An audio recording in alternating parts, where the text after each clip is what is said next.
Oh, guys, welcome back to the nest. I hope you're all keeping well. Hope everyone's looking forward to Mother's Day. And can I just say very quickly to the people in Glasgow, I'm sorry you had to experience such a shit Willy Wonka's chocolate experience. I'm so sorry to hear about that, guys. I saw the footage. My God, it looked awful.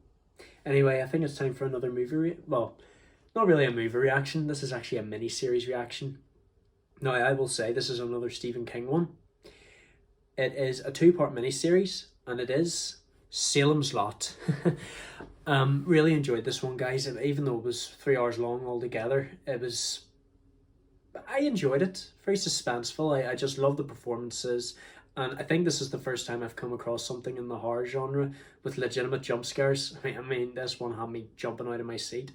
My granny, not so much, because she knows all this stuff is fake. I don't even know how this miniseries was broadcasted. Maybe part one the first week, and then the part two finale the week after. They did a good. No, I will say they did a good job whenever they made the Carrie adaptation. I do think that Salem's Lot was his second book, because, like, look at it this way: Salem's Lot was published a year after Carrie, and then Carrie 1976, this one 1979. So I did have high hopes for this movie. In the beginning, you just can't expect us to wonder about a boy and a man in a church in Guatemala and not have an explanation looking at this holy water with the colour blue shining out of it. They found us again. I found out that Toby Hooper, who directed the Texas Chainsaw Massacre, directed this one as well. It's a bit of a change, going from film to TV. I was expecting it to be a little gorier because of that, but I think it just focused more on suspense. Apparently Stephen King puts a lot of his stories in Maine, so like 2 years prior to the opening scene, this writer named Ben Mears has returned to Salem's Lot. Now, it turns out he grew up there as a kid. He's only returned there to talk about the abandoned haunted house, the Marston house. I even feel before the supernatural arrives, the neighbours there, like all the citizens who live in Salem's Lot, are just mysterious and strange and eccentric. I think, Salem's Lot alone is just a very creepy city. I think it has something to do with the mysterious antique dealer, Richard Starker, because he keeps going on about this friend of his named Kurt Barlow, who you never see him, but apparently for once he's actually on his way to the town. I was glad to see that David Soul played Ben Mears. He stars in this. Like, he already found fame after Starsky and Hutch, the cop show. I don't know if you guys remember David Soul. He was actually in the second Dirty Harry movie, Magnum Force. He was one of the corrupt police officers. He's only there for a couple hours, and Mears even manages to fall in love with a beautiful girl named Susan.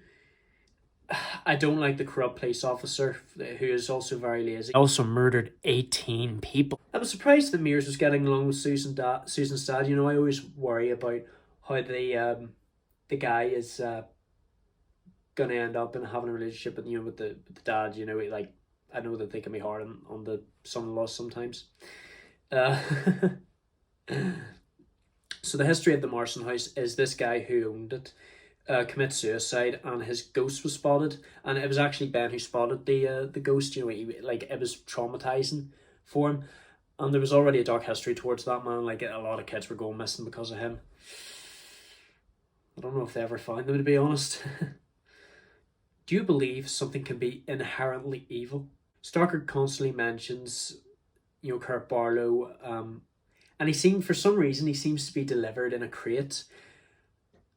Yeah, but he does manage to escape, and then he starts terrorizing the city. This is the suspense I'm talking about. A big black figure appears out of nowhere and just snatches a young boy named Ralphie Glick. Yeah, Ralphie Glick from the forest, and you never see him again. Then he gets brought up to Starker's house, in the basement of the Marston house. There's a lesson to be learned right here, guys. Never trust anyone running an antique store, and if a human with a pale face and blind-looking eyes comes floating towards your window, do not open it. You will get your blood sucked out. I know that Mears believes he is the reason for everyone turning into vampires, but I think even before he arrived, the supernatural already existed, regardless, because we've already got Starker. He's the one who's like orchestrating all this. He's arranged for Kurt Barlow to arrive. It also turns out that Kurt Barlow is a vampire, and apparently he travels like city to city. I gotta say, I love his design. He's absolutely scary. He kind of resembles that old school vampire, Nosferatu. Nosferatu, Count Orlok, whatever his name is. I actually was considering watching that movie whenever I started doing movie reactions on the channel, but I decided no, too old. Wonder if that movie's actually in the public domain. The oldest Glick boy gets his blood sucked by his younger brother whenever he arrives.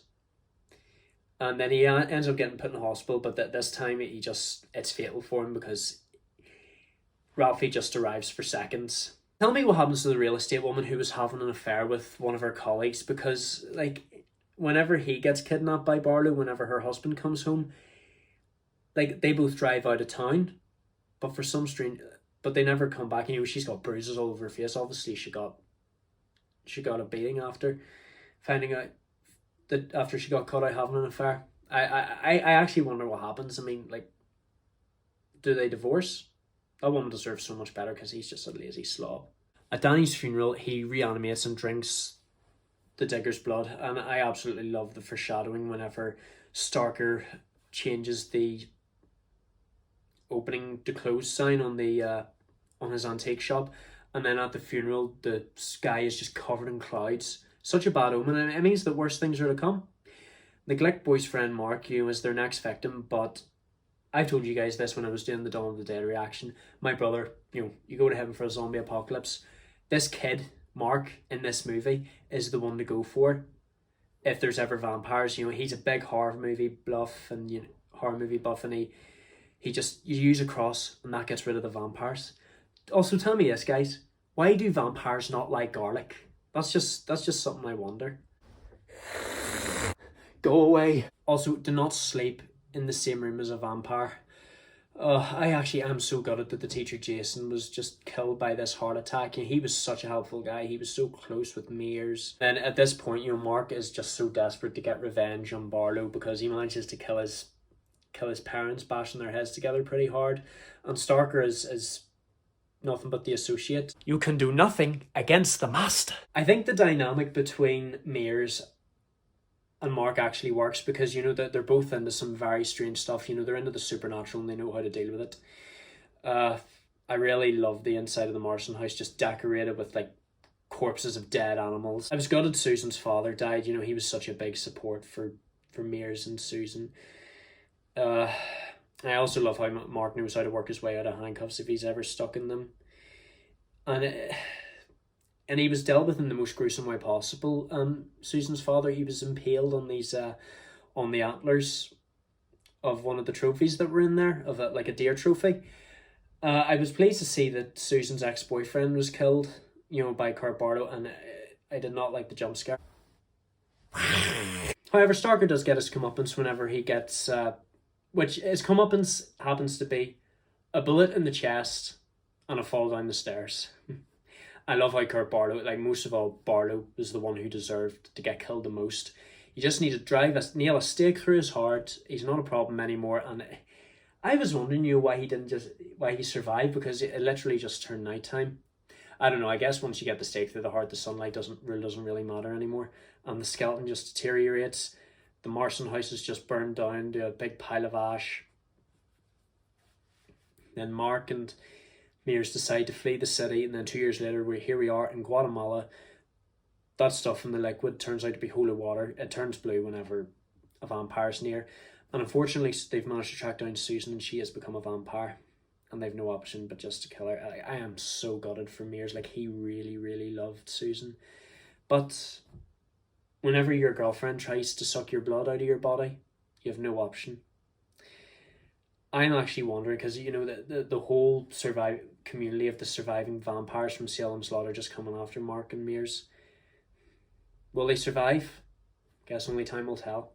But yeah, I did really enjoy this mini series, guys. Every like I'm only on the second Stephen King project, and it was brilliant. I actually do really enjoy horrors like this. The suspense, the jump scares, the gore. Tobe Hooper did a magnificent job with this movie. Yeah, I was surprised. I'm really glad to see David Soul in it too. But yeah, thank you so much for watching, you guys. Don't forget to leave a like, comment you'd like to see next, subscribe, turn on notifications. I think the next one is going to be a bit more lighthearted than this one. It's a surprise, but I'll not tell you what it is yet. You guys will be familiar with it, but it's a musical, let's just say. But yeah, thank you so much for watching, you guys. Take care of yourselves, and I shall see you in the next video. Love you all to death.